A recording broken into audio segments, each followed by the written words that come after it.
back to my channel. My name is Andy, sometimes Mouse, and I talk about books and book-related things. And today I am talking to you about the 10 books that are releasing in 2026 that I am most excited for.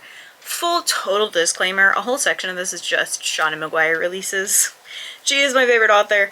If you've been on this channel for a minute, you know that she is my favorite author. So let's just go ahead and talk about that first, and then I can talk about some of the releases month by month that are happening.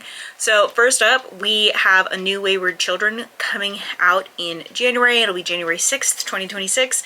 It is called Through Gates of Garnet and Gold, and this is a continuation of Nancy, who was forced out of the Halls of the Dead and forced to enroll in the School for Wayward Children. Next up we have Inkpot Gods, which is the 4th book in the Alchemical Journeys series, which, if you don't know, is the Middle Game series. I've read Middle Game 7 or 8 times now. That's not an exaggeration. I have read that book an obscene amount of times. This, I think, feels like we're coming to a closure of the series. More than a century has passed since Asphodel Baker refined the process, allowing her to imbue alchemically created life with power in a way no one else had been able to achieve. More than a century since she built the impossible city on the ruins of Olympus, forging it from nothing more than imagination and spite, and penned it into plain view, enabling it to be read and cherished and believed by children from the world over. Now, so long after her exit from the world, the descendants of her dark alchemy, who exist in a reality that inches ever closer to the hellscape of her imagination, step into a place of birth, of discovery, of horror, to make amends for the sins of their past. Can the gods of today defeat the evils of their maker, or will the legacy of the most powerful alchemist the world has ever known prove to be their undoing?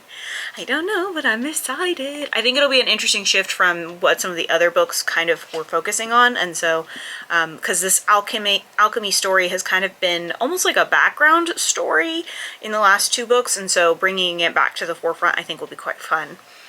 Next up, we have Butterfly Effects, which is Encrypted Book 15. The last book just recently came out, and this is expected to publish on March 10th. This book, because of the way that the Encrypted series works, I don't want to go into describing this too much because I don't want to spoil anything, but this book specifically focuses on Sarah, who is a Drolak, or a cuckoo, and it's kind of about the consequences of her actions in previous books, so not to spoil anything, but I'm quite excited about that. So those are our Seanan McGuire releases. Let's move on to talking about these month by month. In January, there's a few that are coming out. First up, we have The Last King of Fairy by Cassandra Clare, and that is coming out January 1st. This is a continuation almost, or I don't know, it continues parts of the stories from the Dark Artificers series, following Kit Haringdale, Ty Blackthorne, and Drusilla Blackthorne. Their story of the final massive conflict between demons and angels is what drives the narrative. Drew is pulled into matters of fairy and the life of Ash Morgenstern, and Kit and Ty must solve a mysterious disappearance. Meanwhile, Janice, the dark version of Jace Haringdale, plots to bring the whole world under his power, along with his demon accomplices, who he hopes to rule over everything with Clary Frey by his side. Ooh, hate Clary. Anyway, The Dark Artifices is actually probably one of my favorite of the Immortal Instruments series, the many very long Immortal Instruments series, all of those books. It is possibly my all-time favorite trilogy, and so I'm very excited about us getting kind of a continuation of that series. Next up, we have The Swan's Daughter by Roshani Chokshi, which is coming out January 6th. Prince Eris knows that marriage means murder. Thanks to a poorly worded wish to a sea witch, all he needs to rule the Isle of Malice is the heart and the hand of the kingdom's heir. Historically, this has been construed quite literally. Thus, Eris expects that the day after his marriage and murder, he will wake up as a sentient tree alongside the rest of his predecessors. His only chance at a long life is finding true and everlasting love. When Eris's parents announce a tournament of brides to compete for his hand and heart, a slew of eligible, lovely, and possibly murderous bachelorettes make their way to the Wrath Castle. Amidst glittering balls in caves, strolls through menageries of daydream trees, etc., Eris cannot tell who is here out of love for him or lust for power, until he meets Demelza. As a Veritas swan, Demelza's song rings out the truth. Forced into hiding, Demelza strikes a deal. Eris will provide her with safekeeping in exchange for her truth-telling song to sort through his potential brides. While Eris is used to dodging death threats and Demelza is accustomed to fighting for her voice to be heard, to survive the tournaments of brides requires a different kind of bravery. And perhaps the bravest thing one can do is not merely protect one's life, but find the courage to chase a life worth living. I haven't read anything from Roshani since the Gilded Wolves trilogy, and I hated how those ended, so I have mixed feelings. We'll see how it goes. Next up in our February releases, we have only one book, and that is going to be Get Over It, April Evans by Ashley Herring Blake. This is the second book in the Clover Lake series. I read the first one for Sapphic September. I got it in the Pride box from Random House, so I'm kind of excited about the second book. Apparently, I never put the release date on this, but it comes out in February. I just didn't put the actual date. Maybe Editing Me can include it somewhere here. This book follows April Evans, who ran the tattoo shop in Clover Lake. However, she had to close it. She's having to sublet her house just to make rent, and she has a non-existent love life ever since Elena, her ex-fiance, left her for a younger woman 3 years ago. When she is asked to teach a summer art class at the town's new resort called Clover Wild, April jumps at the opportunity, especially since the job comes with boarding. She's sure that this is the silver lining she needs until she meets Daphne Love, the woman who stole her ex-fiance. And even worse, it's clear Daphne has no idea who April is. And then it's kind of the relationship as they learn about each other and their dynamics and etc. I'm excited. I think it's going to be a fun read. Next up for our March releases, we have a couple of books. First up, we have Anamorata by Ava Reid. This is coming out on March 17th. Ava Reid has redeemed herself in the more recent books that I've read from her, so I will persist to read her books. Once there was an island where the dead walked the earth, and 7 noble houses ruled the arcane secrets of necromancy. A conqueror's blade brought them low, burning their libraries, killing their lords, and extinguishing their eldritch magic. But defiant against the new order stands the House of Teeth, and it sounds like the Readathon. Sounds like the Readathon. The House of Teeth and its last living members.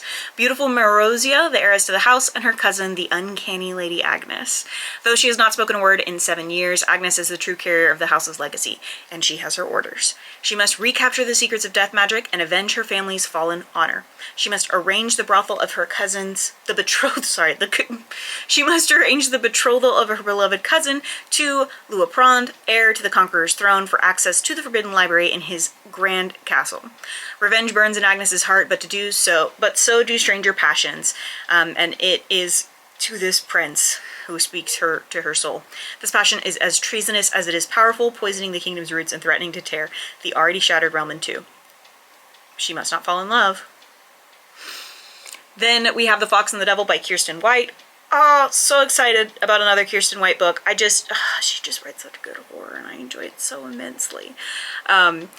And this is kind of like fantasy horror, so I'm very hyped about that. Anneke has a complicated relationship with her father, Abraham Van Helsing, doctor, scientist, and madman, devoted to studying vampires, up until the night she comes home to find him murdered, with a surreally beautiful woman looming over his body, a woman who leaves no trace behind, other than the dreams and nightmares that plague Anneke every night. Spurred by her desire for vengeance and armed with the latest forensic and investigatory techniques, Anneke puts together a team of detectives to catch her mysterious serial killer. Because her father isn't the only inexplicably dead body, there's a trail of victims across Europe, and Anneke is certain they're all connected. But during the years spent relentlessly hunting the killer, Anneke keeps some crucial evidence to infuriatingly coy letters addressed only to Anneke and occasionally soaked in blood, and always signed Devil. The obsession is mutual and all the more dangerous for it. The closer she gets to her devil, though, the less sense the world makes. Maybe her father wasn't a madman after all. The devil might be something much worse than a serial killer and much harder to destroy, because as she unearths more of the devil's tragic past, she suspects there's still a heart somewhere in that undead body. A heart that beats for Anneke alone. Rip, I guess. Make smarter choices, you know. Next up, we have an April release, and that is going to be The Escape Game by Marissa Meyer and Tamara Moss. This will be released April 7th, or at least is expected to release April 7th. 6 months ago, season 4 of The Escape Game ended in horror when contestant Alicia Angelos was found murdered on the set. Now season 5 is underway and new contestants are ready to put their skills to the test, solving the show's trickiest escape rooms. There's Addie, the cryptographer, Carter, the math whiz, Beck, the wannabe game master, and Sierra Angelos, the girl who got away with her sister's murder. Or so everyone believes. But Sierra's not just here to win, she's here for justice. When the contestants begin uncovering clues that hint at the identity of Alicia's true killer, it becomes clear that the stakes aren't high in this competition, they're deadly. If these teens want to win and survive the game, they must solve the biggest mystery of who killed Alicia Angelos. I really like Marissa Meyer, so I'm quite excited about this one. Next and last, we have one September release, and then that is all 10 books for me for 2026. That is going to be I'm going to say this so wrong, I'm so sorry. Espiritu by Aiden Thomas, and that is the sequel to Cemetery Boys. Because this is a sequel, I don't want to spoil anything. And also, I'm going to have to reread Cemetery Boys because I read it such a long time ago. But it follows Julian and the next part of that story. I don't want to spoil anything for you guys, so.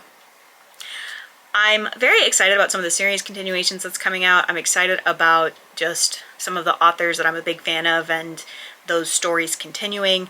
I'm thrilled that I'm getting so many series continuations of series that I love and adore.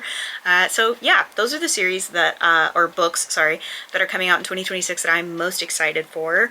Are there any books that you're excited for that you want to tell me about, or are you excited for any of the books that I've mentioned here below, or mentioned here in this video, or that you haven't heard of before and now are excited about? Let me know in the comments down below. I'd love to talk about it with you. But that is going to be it for this video. If you enjoyed this video, don't forget to like and subscribe and share.